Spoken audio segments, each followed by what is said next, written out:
Oui, il produit des effets. On l'a vu en Chine, il y a des effets. Ils ont une diminution réelle du nombre de cas alors qu'ils étaient en situation épidémique extrêmement inquiétante. Ils ont eu des effets au bout de 1 mois et demi, 1 mois et 1 mois et demi de confinement. En fait, personne ne sait. On tâtonne, tout le monde tâtonne. Quand il y a des gens qui vous assurent que ça va durer 3 semaines, 1 mois et demi, ce sont des hypothèses. On peut penser, je dirais 15 jours, ça sera évidemment insuffisant. Peut-être qu'1 mois ou 1 mois et demi, c'est plus raisonnable. La durée d'incubation, c'est-à-dire le moment où vous rencontrez le virus, où il entre dans votre corps, et où vous allez commencer à être malade, c'est-à-dire présenter des signes, quand vous êtes malade, vous avez bien compris, ça varie de 2 à 12-13 jours. Ça, c'est la première partie de la maladie. Vous ne savez pas que vous êtes malade, parce que le virus est dans votre organisme et commence à faire son petit travail de sape. Au bout de 2 à 12 jours, moyenne 4,5 jours, vous êtes malade. C'est-à-dire que vous mettez à tousser, à cracher, parfois des difficultés respiratoires et puis parfois des choses plus graves. Heureusement, beaucoup plus rares, mais ça arrive. Et bien ça va durer à peu près 2 semaines. À peu près 2 semaines. Et puis au bout de 2 semaines, le virus aura probablement disparu. Mais comme on ne fait plus de tests pour savoir s'il a disparu ou pas, je ne sais pas bien vous répondre. Donc il faut compter, on va dire 3 semaines au total, 3 à 4 semaines au total, puisque si vous avez une incubation de 12 jours et une maladie effective de 14, ça vous fait 1 mois. Dans l'air, il y a quelques arguments, des gens qui pensent qu'il peut y avoir ce qu'on appelle une aérosolisation du virus. Il peut se balader. Donc de l'importance chez vous d'aérer les pièces. Il faut aérer les pièces. Et c'est une des raisons qui fait que le risque de contamination est particulièrement grand quand vous êtes plusieurs dans une pièce fermée. C'est d'ailleurs là qu'on a vu les taux de contamination les plus importants. Quand vous vous concentrez sur les situations de zones closes, c'est-à-dire des pièces, des églises, des réunions de famille, on a des taux d'attaque qui sont jusqu'à 35%. C'est-à-dire vous déjeunez, vous dînez avec vos copains, vous êtes dans une salle fermée, eh bien une personne malade, même s'il ne le sait pas, peut contaminer 35% de la pièce.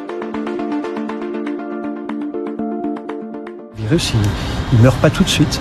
Combien de temps? Ça, il y a une querelle de virologues, je n'entrerai pas dedans, et il n'est pas impossible que le virus, pendant plusieurs heures, reste sur la table sur laquelle vous avez posé vos grosses mains sales de patients infectés. C'est pour ça qu'il faut se laver les mains, sans arrêt. Vous savez, tous les jours, on dit qu'il y a X cas de coronavirus. En réalité, c'est un chiffre qui est purement indicatif, mais qui est faux. C'est la partie émergée de l'iceberg. Parce que, pour 2 raisons. D'abord, on ne teste pas tout le monde. Et la deuxième raison, c'est que la moitié des patients sont asymptomatiques.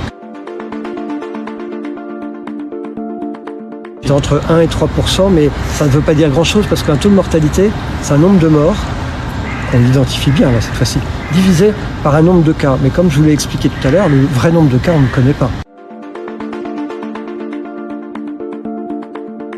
Il est vrai il va y avoir des patients jeunes qui vont de 20 ans, qui vont développer des formes graves de réanimation.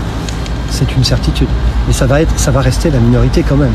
Les études chinoises, qui maintenant ont 3 mois de recul, c'est quand même un sacré avantage parce qu'on apprend d'eux, montrent quand même qu'on est sur une population qui est plutôt âgée, majoritairement, très majoritairement, qui a des maladies associées, essentiellement l'hypertension artérielle, le diabète, également un peu les infections respiratoires chroniques, moins en fait que la grippe proportionnellement. Mais c'est vrai qu'ils ont des patients jeunes, mais ça ne va pas être la majorité. Simplement, il ne faut pas penser que les jeunes sont totalement à l'abri, c'est faux. Il y a certains virus qui sont saisonniers. Vous voyez, le virus de la grippe qu'on a tous les ans, c'est fin de l'automne, début de l'hiver. Puis après, il disparaît. Il disparaît à la fois probablement pour des raisons météorologiques, mais aussi parce que les gens sortent et sont moins en contact l'un avec l'autre et ne se rencontrent pas. Mais en fait, on ne sait pas répondre à la question, parce qu'il y a des virus qui ont des saisonnalités inversées. Par exemple, le virus H1N1, qui est un virus dont on a beaucoup parlé il y a 10 ans, lui, il est apparu au printemps. Donc, on peut l'espérer, rien n'est certain, et en tout cas, ça serait pas très sérieux de ne tabler que là-dessus. Écoutez, le vaccin, on l'aura d'ici 1 an, on va dire. Il faudra le produire. En plus, tout le monde va en vouloir. Donc, ça va prendre un peu de temps. Il faut le fabriquer, bien entendu, parce qu'on ne sait jamais. Le virus peut revenir après une première phase. Sortez pas de chez vous. Limitez vos interactions sociales. Ne dormez pas dans la même chambre que quelqu'un qui est potentiellement malade. Prenez des nouvelles de vos parents et de vos grands-parents par téléphone. N'allez pas les voir pour les contaminer, mais ne les laissez pas seuls, parce qu'il ne faudrait pas que cette affaire fasse qu'on retrouve des gens âgés qui sont morts tout seuls parce que personne ne s'en est occupé chez eux. Aidez-nous à ne pas désorganiser le système, c'est-à-dire que quand vous avez un petit problème de santé microscopique, eh bien pour une fois, vous n'allez pas venir aux urgences nous encombrer. Vous allez consulter votre médecin, votre pharmacien, demander conseil à votre infirmière, mais essayez d'épargner les hôpitaux, les services d'urgence. N'écoutez pas les fausses nouvelles, ne les véhiculez pas, les fameux faux traitements qui circulent, enfin on lit tout, ça sert à rien. Essayez de tenir, parce que en fait, si la vague arrive, le vrai sujet, c'est pas le nombre de patients. En fait, on est un pays, on a de la ressource. C'est le nombre de patients en même temps. Comprenez que si, par exemple, nous sommes à l'hôpital Pompidou là, ce matin, pendant l'heure qui vient, j'ai 100 personnes qui arrivent, on va être submergé. En revanche, si ces 100 personnes arrivent réparties sur 2 mois, eh bien moi je saurais les prendre en charge sereinement et parfaitement bien. Donc tout le sujet il est là, il faut étaler la vague.